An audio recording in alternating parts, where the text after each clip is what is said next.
Hello and welcome to yet another Geek Show where we're happy to finally be doing an episode without Alex. This is your host, Dalton Munnell. This is your host, Josh Keir. Wow. Well, Alex, if you're listening to this one, we love you, ? Oh, he's listening. He's our biggest fan. I can see it in the analytics. Oh, geez. So, Josh, I'm going to kind of rely on you to cover most of this talking about Tekko, honestly, because I've made a really interesting mistake as somebody who hosts a weekly geek podcast, in that I consumed all kinds of entertainment, but I didn't finish any of it. So for perspective, I am simultaneously in the middle of Yakuza Kiwami and Nier Automata and Sekiro and Breath of the Wild and a bunch of other 50-plus hour games. And I did finish 2 games, but those were for an upcoming spotlight. There you go, audience. Guess why we would be grouping 2 games into one. So yeah, that left me without a whole lot. But so I'll just share one game that I rage quit, because it's easy to call a game finished when you play it for a half hour and rage quit it. Yeah, it's the easiest way to do it. So you probably saw a version of this at Tekko because people are more familiar with this as an arcade game. Taiko no Tatsujin, Drum and Fun, rhythm drumming game that, commonly seen at all these gaming conventions. And I actually didn't know this series had home console releases at all. And I was really excited because, when I'm at an arcade or a convention with a ton of arcade machines, I always gravitate towards the rhythm games, but then realize there's too many people lined up for them and I don't want to bother. And then I just never play them. And then when I do, you can't hear the game because you're in an arcade. So saw that this was available on the Switch, was excited to get to really try it. The actual drum controller isn't available in the US without importing, but there are a variety of control schemes, such as playing by just using the buttons on the Joy-Con, or trying to use the motion controls of the Joy-Cons, or playing it touchscreen. And it turned out only the touchscreen really feels any good. I don't know what it was that felt wrong about using the buttons. I don't know, maybe the travel distance is too far on the Joy-Cons, or I don't know. Something just didn't feel right about that. And then the motion controls were god awful. I could imagine. I can't imagine playing that just with Joy-Cons feeling good or even responsive at all. Yeah, so what they do is, I guess for those that aren't familiar with this particular rhythm game, it's just a single drum. Or is it 2? Because you play with 2 hands usually. I think it's just one drum, because you can hit like either side or on the rim or like both in the middle, Yeah, so you're instructed to either hit the middle of the drum or hit the edge of the drum, and that could be with one or both hands. And with the motion controls here, you basically get a hit type that is swinging straight down and a hit type that is hitting it with kind of a curve in your swing, and the detection on which one you're trying to do is just completely useless, and I could not for the life of me get it to register correctly. Plus there would be all kinds of like double inputs, and at the end of the day, the touchscreen was the only way that felt semi-reasonable to play. And then I realized, Josh, I kind of hate this game. Hence me saying I rage quit it. Yeah, I mean, when you're playing the way that you are, I feel like half the fun of playing those Taiko Drum Master games is just the fact that there's a giant drum in front of you and you're beating the heck out of it. Like, I play that game at conventions a lot. My one buddy and I, we always go at least once every con, because the cabinets usually have the Evangelion theme song on there, and we're both giant Evangelion nerds, so we always have to go play that at least once. But if you're playing that game on a touch screen, or even if the motion controls weren't god awful, I just could see that taking half the fun out of it. Mm-hmm. I attempted to just drum on my legs with the motion controls and see if that made it feel better, but it didn't do the trick. Yeah. But yeah, I imagine it would have made some amount of difference with the actual drum there, but I'm not sure, because now that I actually got to like put myself fully in the game without the distraction of all the noise around me and everything, I realized that it's kind of simple to the point of, I guess the problem here is that unlike, say, DDR or Guitar Hero, you're inherently contributing to the sound of the music, whether it's because the game actually has audio that you trigger or because it's the sound of you beating on an actual physical drum. And the problem is that sound doesn't mesh well with the music you're hearing. So it might have you playing in time to the voice. Well, that song wasn't written with this heavy, deep drum happening on each vocal note. Right. And so actually being able to properly hear it now, I actually found that I was just making the music annoying instead of getting into it.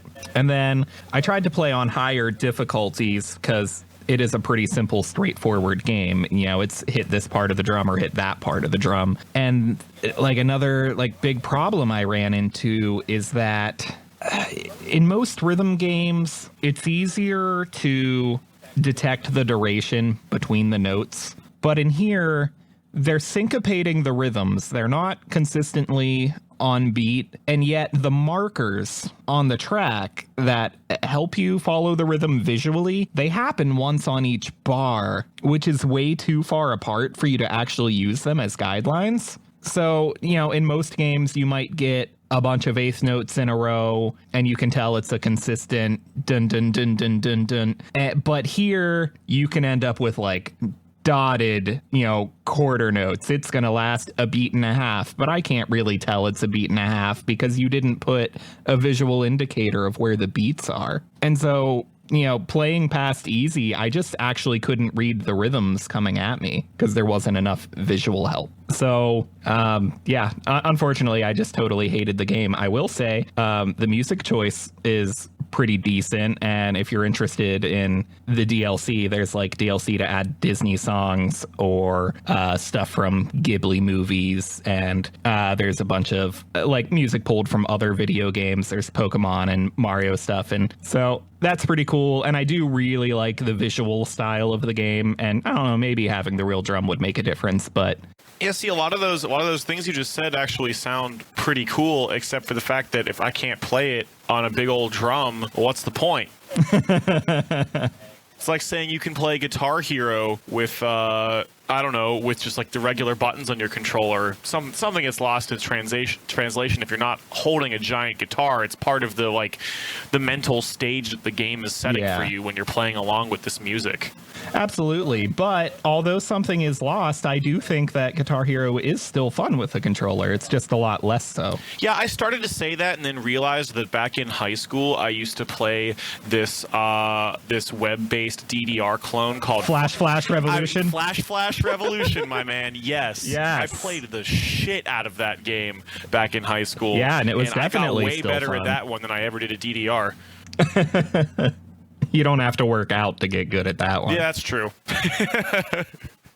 My problem with DDR was always that my brain moves faster than my body, so I guess if you don't have to move your body fast at all, just to move your fingers, it was a little bit easier for me to do. I wonder if that game's still out there. I might have to check that out after we are done recording here. Oh, if it is, that's all I'm playing for the next week. Well, we'll do a spotlight next week, I guess. Yeah. I have one or two things that maybe I'll come back to later in the episode. For now, I assume you don't have anything but Tekko to talk about. That's actually not true, but I will talk about Tekko for a little bit. I don't know that I'm going to have as much to talk about as you think, because I mostly just did one thing for like the majority of my weekend, and that was my girlfriend runs a business out of her house. I know you know this, but I'm just giving some context to the listeners. She makes costumes and fleece dresses and things like that. And she sells them online. I'm not gonna do a plug here. Maybe this isn't the place or time. But long story short, we had a vendor booth at a convention for the very first time here at Tekko. Maybe backpedaling on that as well for people that don't live in Pittsburgh.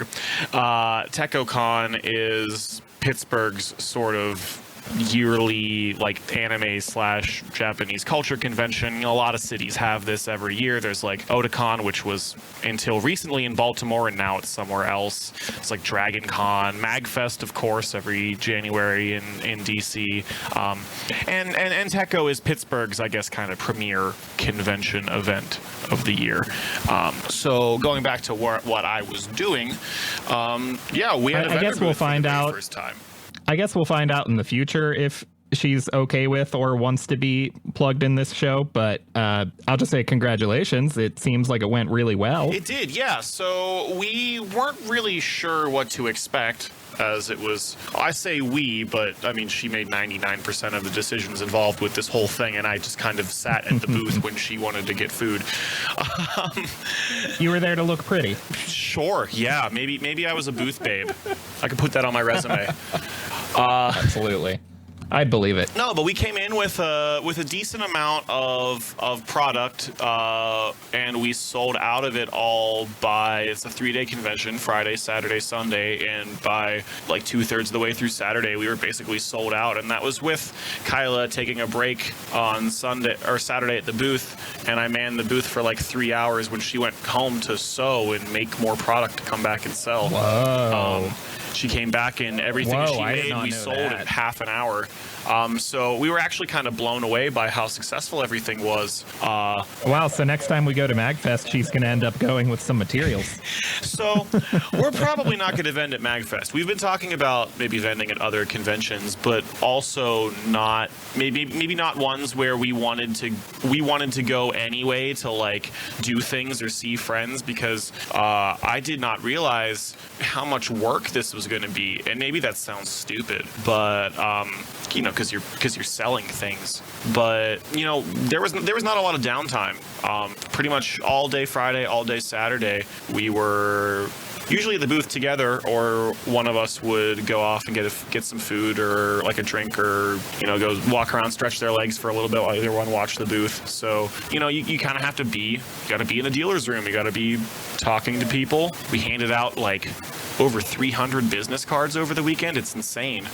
All in all, was really successful. I had a lot of fun doing it, and I didn't think I was going to have as much fun as I did, because I'm not the most extroverted person in the world, and maybe that's funny for a guy that, you know, talks about video games to the internet every week, but well, to 3 or 4 people on the internet, but you know, I'm assuming people are going back and reading or listening to the archives, you know, like 5 years from now when we're the most popular podcast on earth, because they just want to see the origins, our humble beginnings into. Oh well, the aliens will be closely inspecting them in a few centuries. That too.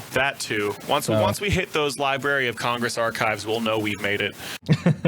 But anyway, yeah, selling stuff is hard. Yeah, but so I was concerned that, I mean, I'm obviously glad it went this well, but I was a little concerned that it probably sucked to be there and know that you couldn't actually get up and go enjoy it. So I'm glad to hear you're probably not going to do it at MagFest. Oh, no, there's no way that either of us would be willing to give up MagFest. Katsu maybe, or maybe we'll go out for like Otakon or something like that. But if it's a convention where like all of your friends are going and you actually want to go do things at the convention, then vending's not the way to go. I did get a couple hours every day in the game room, and I'm like you, I spend most of my time in arcades at a convention playing rhythm games. So I mostly just went and played. This is not something new for me personally, but I guess this would be the first time I've ever talked about it on the show. My absolute favorite rhythm game to play at conventions is a game called, I just said it's my favorite, I'm not sure whether the correct way to pronounce it is Jubeat or Ubeat. You know what I'm talking about, Dalton? Okay. Yeah. It is. Yeah, I've seen this. We all call it Jubeat. Couldn't tell you how to pronounce it. My friends and I that play, but that feels possibly racist, but it does, and which is why I never feel strictly like good about saying it. But it's also the way when I read the word, it just kind of comes across as like that's how it looks like phonetically to me. I don't know. Yeah, but I'll allow it. I always like to get some time in there. I also played The only other game I played at Tekko that I'd like to talk about that I thought was pretty cool. I cannot tell you the name of it because it was all in Japanese, but I'm pretty sure if I describe it, it's going to be enough context that if anyone was interested, you could look it up. Not that you'd be able to play this particular game outside of a convention and or arcade where it's installed. But anyway, this was. It took me a while to figure this out, but this was a Gundam game. This was a Gundam game you where couldn't tell at a glance? they had four little pods in a line there, and you'd go inside these pods to play the game, and you were actually like sitting in the cockpit of a Gundam.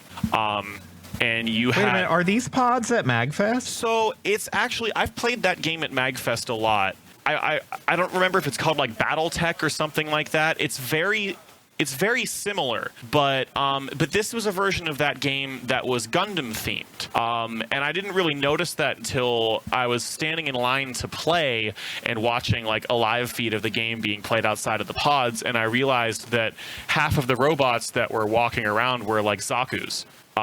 And then it hit me. Oh wait, this is Gundam themed. That's awesome. It didn't look like any of the hero robots that you were playing at were like iconic Gundams. So I don't know if there was like some kind of progression system in the game where you'd have to unlock things. I only got to play once, and it took me half of my time to figure out the controls. Yeah. I mean, I would hope something you can only play in an arcade wouldn't have a system like that. Like for a game in an arcade, you'd hope they kind of have everything unlocked up front. You wouldn't want like a progression system like that. You would think. I went kind of late at night to play the game, so there didn't really appear that there was anyone there running it, which made it kind of difficult to figure out what you were doing because all the text in the game was in Japanese, and I had very little context as to what was going on, or if there was any kind of tutorial or instruction. I didn't understand it.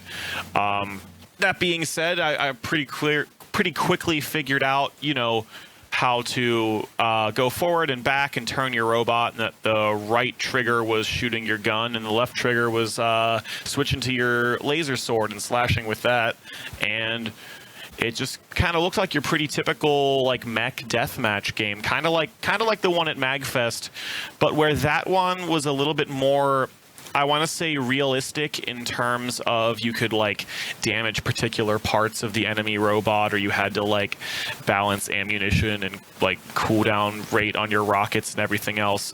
This was just more straight action. Like you had your machine gun and you'd fire it for a while and you'd run out of bullets and reload instantly, or you could just beam sword away. I think there was like a dash. I found it kind of hard to like back up and turn at the same time, just because it took me a while to grasp the controls. I'm sure there are not that many like real cockpit Gundam style mech battler games out there, arcade games out there, so you could probably figure out what the actual name of that is by Googling it. All in all, it was fun. I would have played it again, but I had other things to do that day. I've actually never tried any of, like, I've seen those pod games in several places, and I've never tried any of them just because I always figure this couldn't really compete with my VR headset, right? But I guess the context of a cockpit, maybe. So it's funny that you mentioned that, because I would assume that VR kind of diminishes the appeal of this, but still sitting in the physical combat or the physical cockpit of a combat mech, I think is pretty cool. That said, the ones that they have at MagFest every year, I think all in all are way cooler than this Gundam game that I played. Oh, okay. So if they're there next year, I might drag you out and make you play around with me. Yeah, absolutely. There's just so many people at MagFest that I never... I was never inspired to fight to get there. Are you aware that there's a Gundam movie in development? I am not. Are you talking live action or animated or what? Live action. That was announced after, if you saw Ready Player One. I did not. There was a Gundam in that movie, and it was super cool, and everyone loved it, and I think that encouraged them to greenlight a movie. I don't know if there's been any further information, like... Is this going to be based off any particular series? Is it going to be like... Yeah, see, I don't know if it's a certain series or if they've mentioned characters or if anyone's been cast. I just vaguely remember hearing that. So that's cool. I don't know a lot about Gundam at all, but I know enough about it to know I'd go see a live action movie. Yeah, I would definitely go see it. I mean, I'm a sucker for anything with giant robots in it. Pacific Rim, awesome. You know, anything. So I've seen a good deal of the available Gundam series out there already. I would go see this movie. Knowing nothing about it, other than that it's a Gundam movie, you're probably going to get some pretty cool fight scenes with giant mechs, and that's really all that I want out of it. Yeah, I've still been sleeping on Pacific Rim. I'll get around to it one day. You know, I haven't seen the second one yet, and I've been meaning to have a reason to do it. So if we spotlighted those, it'd get my butt in gear. I'd be willing to, but are you aware that it was not well received? Well, it's not fun if we only talk about good things. Fair enough. We'll add that to the list then. I'm going to move on to VR game of the week. All right. And, you know, I said I didn't really do anything I could talk about because I'm just in the middle of a bunch of long things and couldn't finish anything. So realizing I had nothing to talk about, I basically just said, oh shit, I need a VR game to talk about. And I played something for 10 minutes that is good, but I've played it before and I've been long done with it. Okay. So yeah, I can jump in for 10 minutes and say I played it, and that's my thing for the week. I played a VR game called Space Pirate Trainer, which was one of the like big deals at launch. It's really nothing special today, but it was a really big deal out of like the first batch of decent VR games. And it was actually the first VR game I ever got to try because somebody at MagFest 2 years ago was running a booth showing off the Vive, and I got to try it there. And I'm like, all right, this sold me. It's worth the price. It's good enough to justify what was at the time $800. Space Pirate Trainer is a wave shooter, and there's a million of those in VR, which is why people are kind of sick of it. But this was the first really good one. And what it's best for really is showing off VR to new people.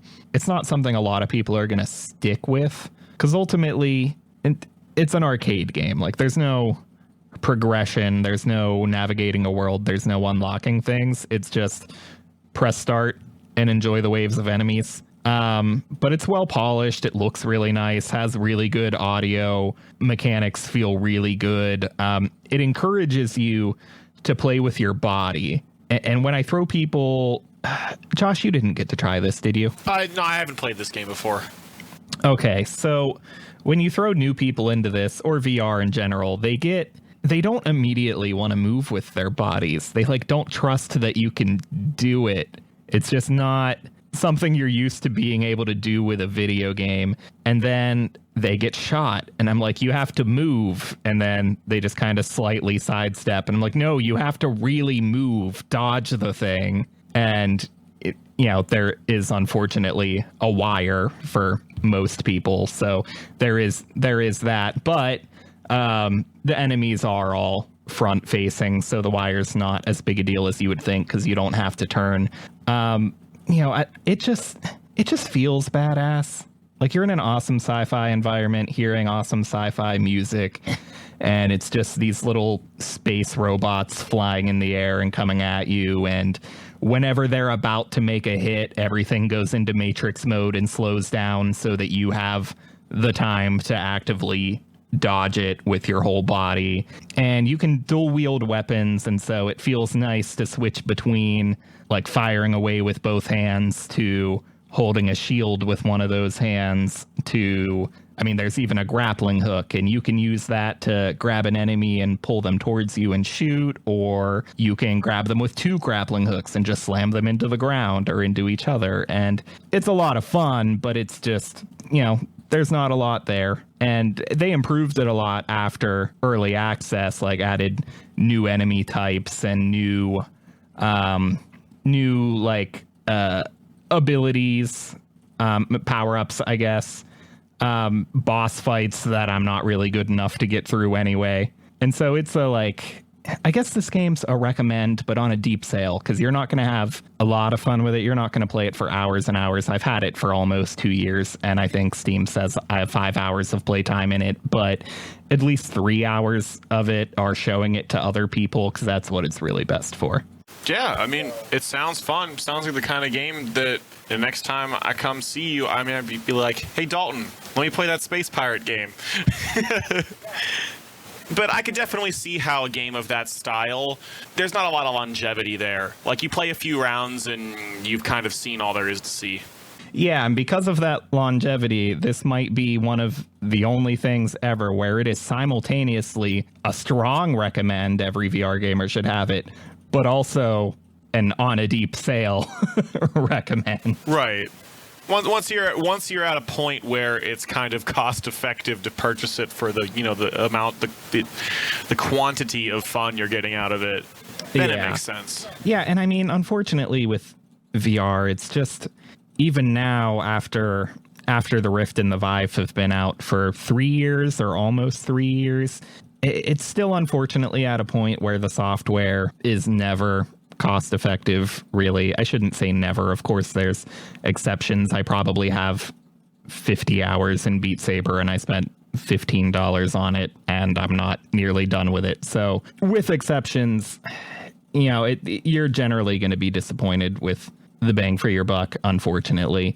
And you're also gonna have to be a lot more willing to put money into early access. I avoided it like the plague before VR, but you just can't do it if you want to actually get some VR games. When you're in the early adopter stage, and I would say that VR is definitely still there, you're pretty much going to have to make speculative purchases on a game because the VR game design is really untested waters right now. Yeah, and it's gotten a lot better, but I just hate that 3 years later it is still early adoption. Even after, however many millions of units sold of PlayStation VR, it still feels like early adopter territory, unfortunately. Funnily enough, I actually just read an article about that today. Well, it was talking about the PlayStation 5, but they mentioned PSVR in it, and they're at 4 million units sold. So there you go.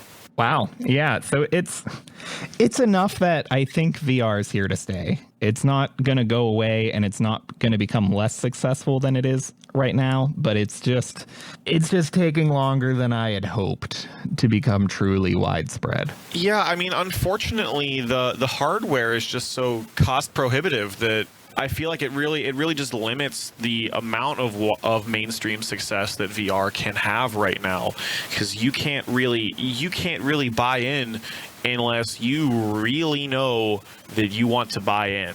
You're never going to see somebody splurge and pick up a Vive, If you're the type of person that's going to do that and not even really know whether or not you're really interested in it, chances are you don't even have a machine capable of running it yet. So yeah, well, and granted, there are because of Windows mixed reality, and I think the Rift is actually down to 400 or maybe even 350 now. So that has gotten a lot better, but it's still not quite good enough in combination with the fact that you can't explain VR to people. They have to try it. Nobody really gets it until they try it. And when they do try it, it's frequently like phone-based VR. It's Google Cardboard, which is terrible, or it's Gear VR, which is amusing, but not really going to convince many people. And it's not really the same thing. And I think a lot of people that try, let's say, Gear VR, I think those people don't realize that like PlayStation VR and PC-based VR headsets aren't the same thing, because you can't walk around in Gear VR or Cardboard. And I think people are, trying those and then missing that element and not getting what a difference that makes. Yeah, I think you might be right, Dalton. The mobile VR is definitely a lot more gimmicky than I guess what you could call the real products. Not that mobile VR isn't real, but I would consider it separate from the mainstream VR, your Rifts and your Vives and what have you. Yeah, well, but now, though, mobile VR is becoming pretty impressively real, because Oculus Oculus, it seems like, doesn't really care about PC-based VR anymore. I mean, they're putting out the Oculus Rift S, which isn't a successor to the 3-year-old headset, but a side grade. It's arguably better in some ways and worse than in others. And so they just don't really seem to care much about PC-based VR right now. But they sell multiple standalone, no phone needed headsets that are apparently actually pretty impressive. I mean, the in-game graphics can't do a whole lot because you're basically running off like a tablet processor. But apparently doing tracking with just a headset with cameras on it is pretty decent nowadays. That goes for Windows Mixed Reality and these standalone Oculus sets that I don't remember the name of. And so these standalone devices do let you walk around a room and crouch and jump and everything, apparently. And it's powerful enough that, you know, it can run something like Beat Saber. Huh. Which is basically the best thing VR has right now. I'm not thrilled that Oculus is kind of trying to position themselves as like a console, really. Like it's a closed off, here's the Oculus store, you buy games from us to run on these devices and you can't run them on anything else. It's effectively a new console, and I'm not fond of that. But that might be where VR really takes off, because like you said, you know, how many people actually already have a PC rig that can run it? Not many. I mean, people don't have desktop. Not as many people have desktop computers anymore. It's not a given that every household has a computer anymore. We're kind of at the point now where if you have a desktop computer, you're an enthusiast. Right. And so even those that do like to do some PC gaming, Kyla included, will end up preferring the convenience of a laptop over the power of a desktop. And you end up cutting, you know, the actual power of your computer in like a third for the budget you've chosen by taking that route. And so, you know, that ends up being good enough for League of Legends and World of Warcraft, but then not generally good enough for VR. And so, yeah, there's a lot of people into PC gaming that still can't do it because they favored a low power laptop, or just the fact that, you know, lately has been a pretty bad time for buying PC parts. RAM prices have been ridiculous. GPU prices have been ridiculous. It has gotten better, but for a couple years was utterly awful. And so at this point, there are decent Windows VR headsets. The Lenovo Explorer, which Alex has, comes to mind first, that are only $200. And it's been that way for at least a year, and it's more than good enough. But, you know, someone asks me, what's this going to cost? I say, well, you can get this headset for $200. I'm still going to recommend you spend $1,000 on a desktop computer at least. And so that's what I think is exciting, though, is that we're 3 odd years into this whole VR thing, right? And cost of entry, while still high, is definitely lower than it was before. I mean, when the original Oculus Rift came out, V1 came out, didn't it launch at like $600 minimum for that headset? It launched something like that. I believe it launched at $600 and didn't actually come with any motion controllers. Right, because they hadn't even finished developing the controllers at that point. Right. Well, what it seems like happened was that Oculus wasn't intending to include... Oculus didn't envision VR gaming as actually having any motion controls. They envisioned you playing seated with a controller at all times until Valve and HTC came out of nowhere and revealed the Vive that they were basically already done with and there had been no rumors about. And then and then Oculus is like, oh shit, they just really changed the game on us at the last second. So they had to backpedal and develop the touch controllers. Yeah, so they weren't even developing motion controllers until way too close to release time. And now, if I'm not mistaken, the Rift is down to $350, controllers included. The Vive, I believe, is down to $500. So for $350 now, you're getting controllers and a better Rift than the one that came out 3 years ago. And that's what I but that's what I envision is going to continue to happen in this particular branch of the industry.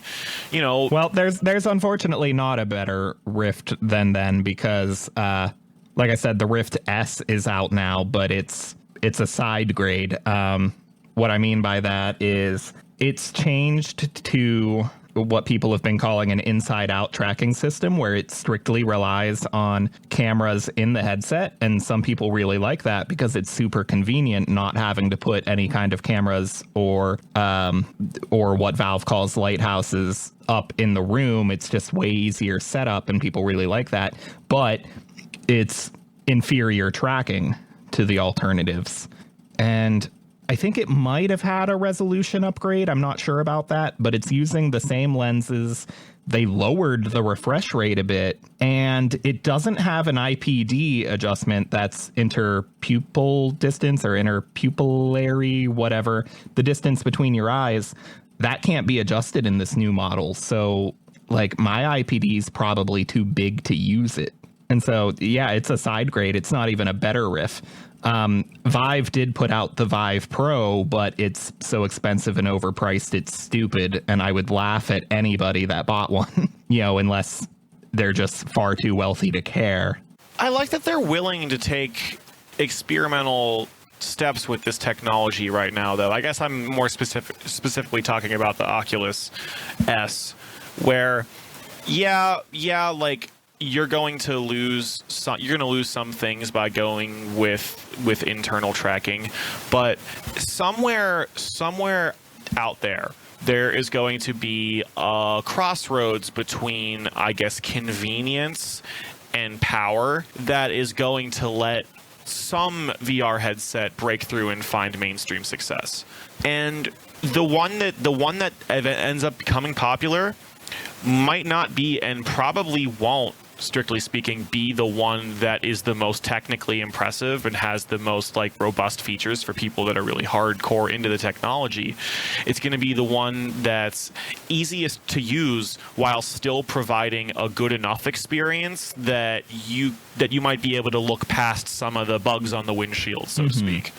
But so fortunately, with PC VR, it's really not a matter of a certain headset breaking through, because the software is almost universally supported by all the headsets. So Oculus does have their own store where you buy the games and they only support the Rift. But while they only officially let their store support the Rift, there is a tool out there somebody made that allows them to run on your Steam VR headsets just fine and your Windows Mixed Reality headsets just fine. Windows has its own store for their headsets too, but I never hear anyone talk about it. I don't think anyone cares. I don't think there's any worthwhile exclusives on it. Really, everybody on every platform is using Steam, and Steam supports all of them out of the gate, or Steam VR, I should say. And like, a brilliant thing about Steam VR, and I'm kind of talking about two different things at the same time, software and hardware, but the Vive is basically just the first of what will be many Steam VR headsets out there. And now there's the Pimax, and Valve is about to announce an in-house one called the Index in a couple weeks. What's nice is that this is all theoretically interchangeable. So, like, my Vive controllers are starting to go bad, and the controllers that will come with the Index seem like a really significant step forward for VR. They seem like a really big deal. I will be able to just buy those controllers. I don't have to replace my headset or the trackers. Oh, that's really nice. And so Valve, I should say, created this Steam VR set of protocols and this software, and they basically license it out to anybody that wants to make a Steam VR headset. And so for them, it's not even about like, hey, we have a headset and we want it to be successful. It's that, hey, we want somebody to get VR off the ground. It doesn't have to be us. So they open this technology to everybody. And then now that there's finally more than just the Vive available, there will be competition, and everyone has to fight to keep their prices, as lower than the competition. And then it's better for us consumers and makes it easier for VR to break through. And, at the end of the day, VR breaking through, I guess the motivation is maybe that means more people gaming on PCs. And that's a win for Valve. Right. No, I love that attitude from them, because if this technology is going to succeed, it's going to be because of attitudes like that. Mm-hmm. Yeah, I think at the end of the day, no one is going to be more like responsible for pushing VR forward than Valve will be. I guess I'm biased as a PC gamer with a Vive, but as much as, you know, Oculus was the one that really got everyone talking about it 5 or 6 years ago, I think, you know, Valve has done more for it than Oculus has since then.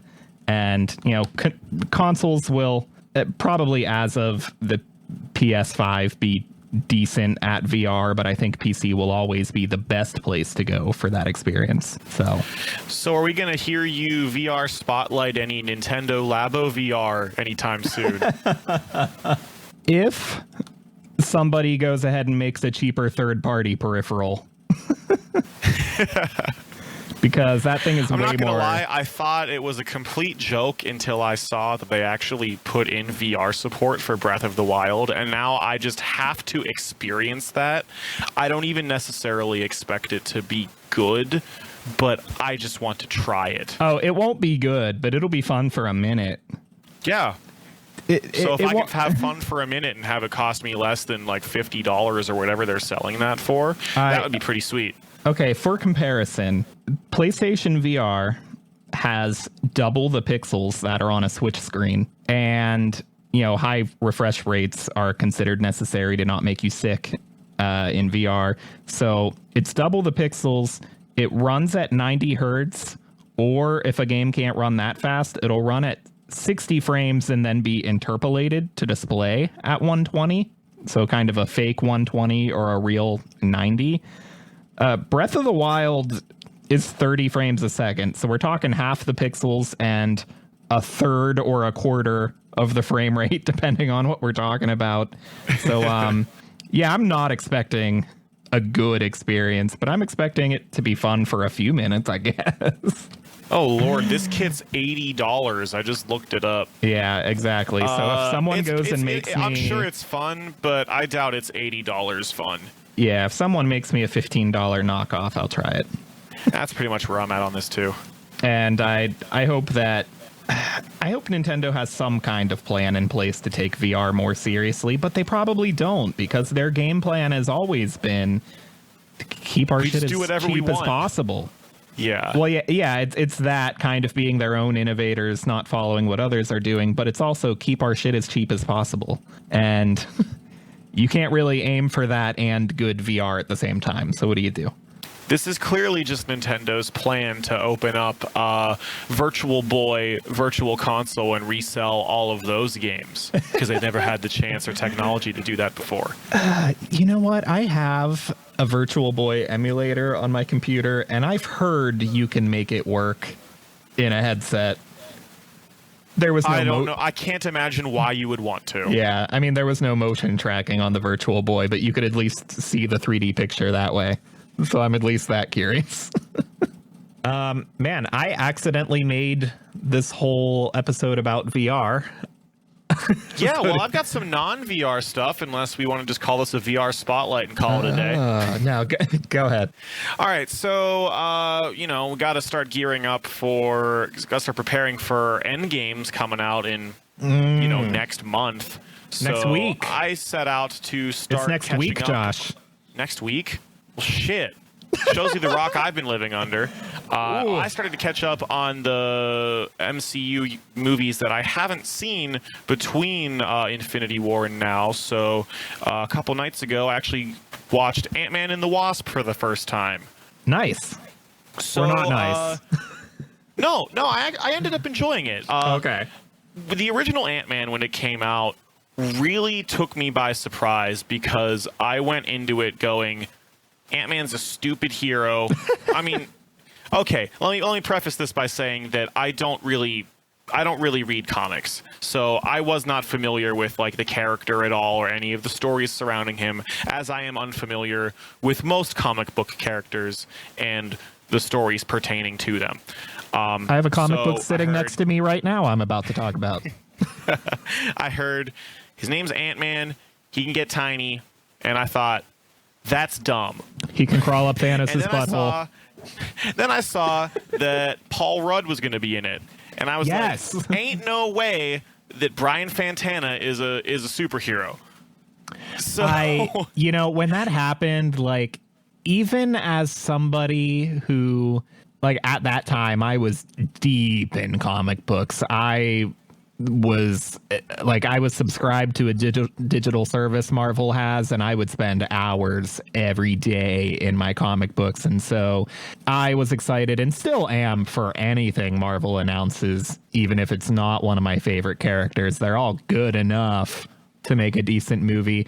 And I remember before Paul Rudd being announced, I was constantly in conversations about who should be cast.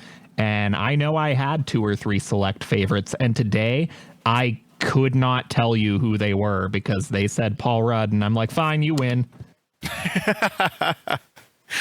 Well, yeah, I guess that's the point I was leaning up to, was that the first Ant-Man absolutely blew me away because I had no expectations for it. And it ended up being one of my favorite Marvel movies. Like, at the time, I can't remember exactly which movies were out there when Ant-Man came out, but for a while I had Ant-Man in my top 5. The movies that have been coming out lately have been so good that I think it's been bumped out of there now. Not that I've made a concrete ranking recently, but I can't anymore. It's very hard. We could probably, and this might be a good idea for after Infinity War or after Endgame. Maybe the 3 of us should sit down for a show and just argue which is the best MCU movie and why you're wrong if it's not Captain America: The Winter Soldier. I agree. So I guess that conversation's over. Well, maybe Alex has the wrong opinion. Maybe he does. We'll certainly do that after our. You know what? Maybe we'll argue over number 2. We never established, because we normally go in order for our spotlights normally, but we knew we couldn't catch up on the MCU in time for this. Do we want to do Endgame when it launches anyway, and then go back and do the rest? I think that it makes the most sense to tackle that one while it's relevant. Yeah. Okay. We'll do that then. Look forward to our Endgame spotlight, and after you're hearing this, I guess a week or 2. All right, so behind the screen talk aside, going back to Ant-Man 2, I ended up liking it. I don't think it was as good as the first, but it was still really good. I mean, Paul Rudd is great. I love his character. I love Ant-Man. I never thought I would do that, but what kind of struck me, and I don't know that I thought about this as explicitly during the first movie, but Ant-Man is basically like a more tame version of Deadpool if he was a dad. Okay. So I started calling him Dadpool. And I guess the way that I'm looking at that is that, he's kind of sassy and irreverent and doesn't really take anything seriously, even when the things that are happening around him are very serious. And he's not necessarily a meta character, but he gets that he is a superhero and that this is fun and exciting. Right. And I always love that in a comic book character. Like, Spider-Man, despite being a more tragic hero, like, he still at the same time kind of loves being one. And I've always loved that about him. And I've always loved the Human Torch because he loves being a superhero. I'm just really into that. Or now the current Miss Marvel loves being a superhero. And that's just, it's fun. It's fun for the character on screen to be having fun. And Paul Rudd's having fun. Right. There was one scene in this movie where he's in a car talking to, I think it was, Evangeline Lilly's character, Hope. And he was talking about Hope. Captain America, and he was calling him Cap. He's like, oh yeah, that's what we call him. That's what friends call him. And he's clearly just like, he's just name dropping Captain America just to be like, hey, you know what? I'm friends with Captain America. I'm a big deal.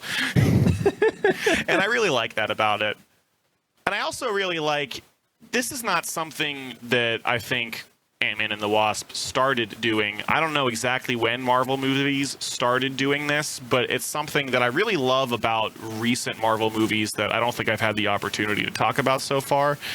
Marvel movies just assume that you've seen all of the movies like before them now, and they'll talk about things with very little explanation. Like Ant-Man and the Wasp, they talk about have seen Civil War.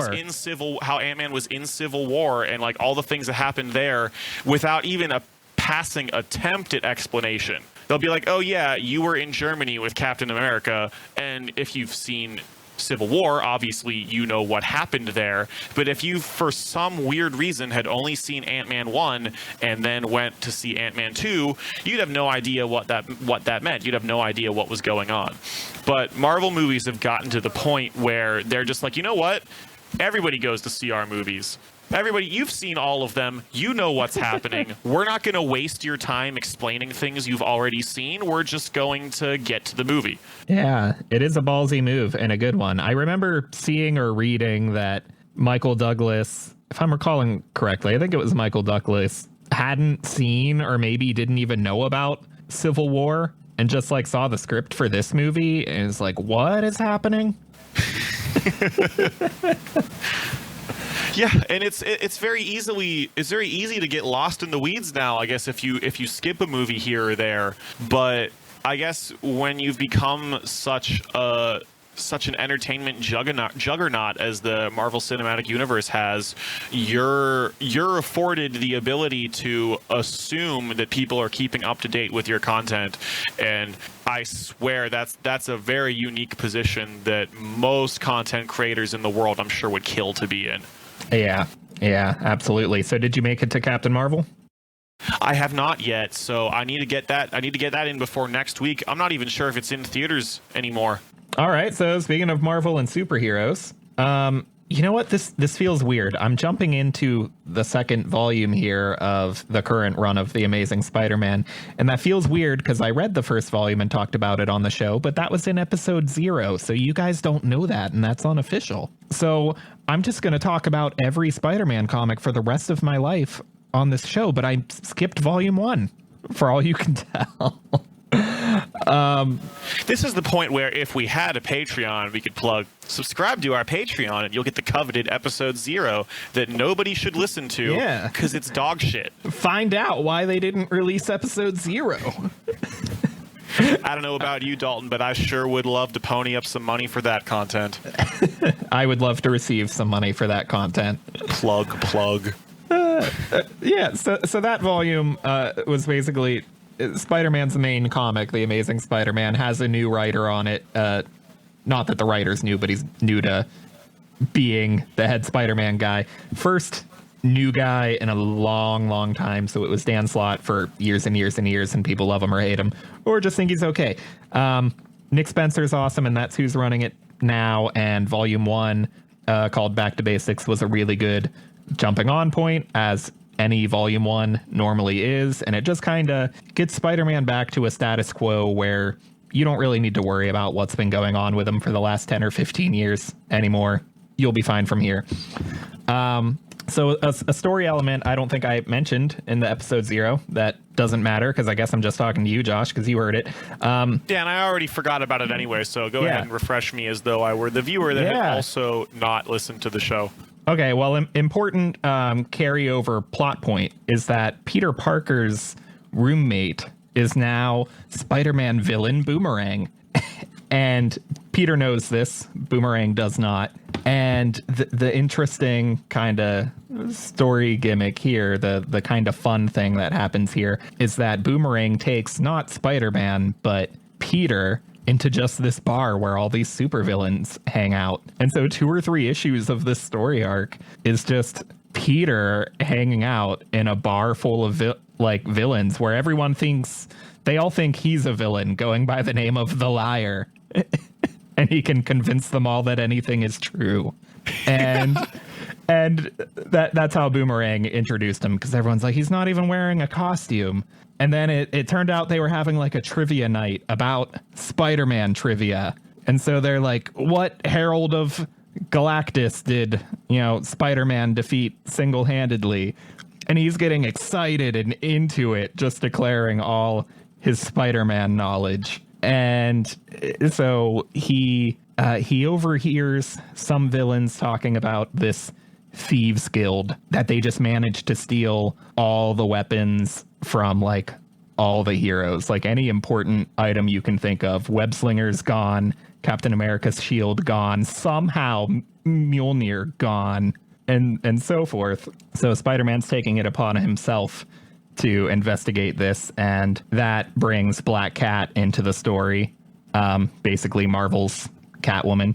I don't know which one came first and ripped off the other, but one of them is definitely a huge ripoff. It's ridiculous. It really is. So she's Catwoman with white hair is the deal. Anyway, these characters, there's just a really touching moment in here I really liked. I'm going to spoil the shit out of every comic book I talk about because nobody reads comic books. I'm okay with this. I'm not going to read them myself, but I'm super into the story as you've described it so far. Yeah, our audience isn't reading comic books, so I'm just going to be your monthly Spider-Man lore update guy, I guess. But I really appreciated this touching moment. I shared my favorite moment in the last volume I talked about, so maybe I'll just do this for every comic book. Spider-Man and Black Cat are talking, and they used to have a thing. They used to be in a relationship, and there's some point in time in Spider-Man's lore where everybody becomes aware of his identity, and then through the magic of comics, some stuff happens. Now people don't know anymore.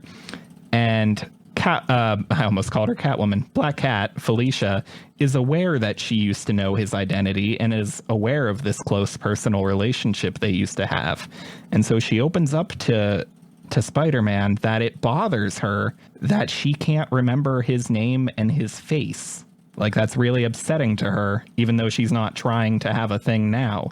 And Peter chooses to reveal himself to her. And he actually goes back home to Mary Jane and like tells her that he decided to do that, and she's not bothered by it. He just looked at it like, you know, she's still my friend, and here's a thing that's bothering her. And even though she is kind of a villain, you know, I still care enough to at least do this for her. So I just found that really touching. That's the highlight of the book for me. Huh. I guess you maybe haven't read far enough to know whether or not there are repercussions to that, because I imagine there will be at some point. I don't know that I imagine, but you know, it's comic books. Any repercussions are going to be temporary. Absolutely. Like I said, Spider-Man's identity has at one point been revealed to the whole world. So, man, you know, I specifically read this comic because I was sitting here yesterday and realizing, man, I didn't prepare anything for this show. I didn't finish watching anything or playing anything. So I said, okay, I can play Space Pirate Trainer for 10 minutes and I can read a comic book in an hour and a half. So specifically for this. And I think we did okay on time, but do you have anything else to mention about Tekko at all? Because I expected that to be the highlight, and then I just went off into VR world. Yeah, not really. Just because, like I said, I spent most of it selling fleece hoods. And I don't really know if our listeners are interested in hearing about that. Yeah. Well, sell me on why I should go to Tekko, because I haven't been and don't know anything about it. Well, I will say the highlight of the highlight of the con for me was the rave that they had on Saturday night. They technically call it a dance party because I think there's some legal and or non-legal intonations around using the word rave that they don't want to be associated with. But no, it was absolutely an electronic music dance. And they brought in Teddy Lloyd, who is a Japanese DJ who, I don't know, maybe some of our listeners would be familiar. He did the soundtrack for a show called Panty and Stocking that was pretty popular a few years ago. And I think some other things as well, but that's definitely his most popular work. And it was just a great show. Well, the raves are my favorite thing about MagFest. So if I can have raves with a bunch of nerds that aren't a 6-hour drive away, then I'm sold. Yeah, that would be 100% the prime selling point for me moving forward. Because the last few times that I've gone, I didn't bother checking out the show. But if they're all as good as the one that I went to this year, I'll definitely be changing that in the future. Yeah. All right. Well, I think that's all I've got for this week. I think that's all we've got. I think we managed pretty well without Alex's input. But I think we did too. Yeah, but hopefully you'll hear from all three of us next week. And thank you for listening, and we'll see you then. All right, take care. I'm not in this weekly's episode because I sound like this. So goodbye.